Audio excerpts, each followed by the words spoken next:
Épître de Paul aux Romains, chapitre 12. Je vous exhorte donc, frères, par les compassions de Dieu, à offrir vos corps comme un sacrifice vivant, saint, agréable à Dieu, ce qui sera de votre part un culte raisonnable. Ne vous conformez pas au siècle présent, mais soyez transformés par le renouvellement de l'intelligence, afin que vous discerniez quelle est la volonté de Dieu, ce qui est bon, agréable et parfait. Par la grâce qui m'a été donnée, je dis à chacun de vous de n'avoir pas de lui-même une trop haute opinion, mais de revêtir des sentiments modestes, selon la mesure de foi que Dieu a départie à chacun.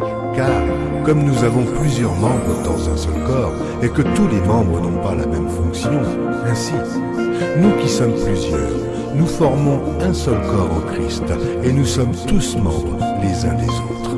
Puisque nous avons des dons différents, selon la grâce qui nous a été accordée, que celui qui a le don de prophétie l'exerce selon l'analogie de la foi. Que celui qui est appelé au ministère s'attache à son ministère, et que celui qui enseigne s'attache à son enseignement, et celui qui exhorte à l'exhortation. Que celui qui donne le fasse avec libéralité, que celui qui préside le fasse avec zèle, que celui qui pratique la miséricorde le fasse avec joie. Que la charité soit sans hypocrisie. Ayez le mal en horreur. Attachez-vous fortement au bien. Par amour fraternel, soyez pleins d'affection les uns pour les autres. Par honneur, usez de prévenance réciproque. Ayez du zèle et non de la paresse. Soyez fervents d'esprit. Servez le Seigneur. Réjouissez-vous en espérance. Soyez patients dans l'affliction. Persévérez dans la prière. Pourvoyez aux besoins des saints. Exercez l'hospitalité. Bénissez ceux qui vous persécutent.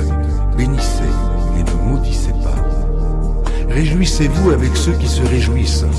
Pleurez avec ceux qui pleurent. Ayez les mêmes sentiments les uns envers les autres. N'aspirez pas à ce qui est élevé, mais laissez-vous attirer par ce qui est humble. Ne soyez point sages à vos propres yeux. Ne rendez à personne le mal pour le mal. Recherchez ce qui est bien devant tous les hommes. S'il est possible, autant que cela dépend de vous, soyez en paix avec tous les hommes. Ne vous vengez point vous-même, bien-aimés, mais laissez agir la colère, car il est écrit. À moi la vengeance, à moi la rétribution, dit le Seigneur. Mais si ton ennemi a faim, donne-lui à manger. S'il a soif, donne-lui à boire. Car en agissant ainsi, ce sont des charbons ardents que tu amasseras sur sa tête. Ne te laisse pas vaincre par le mal, mais surmonte le mal par le bien. Et je vous dis à vous qui m'écoutez, aimez vos ennemis. Faites du bien à ceux qui vous haïssent. Bénissez qui vous maudit. Priez pour ceux qui vous calment.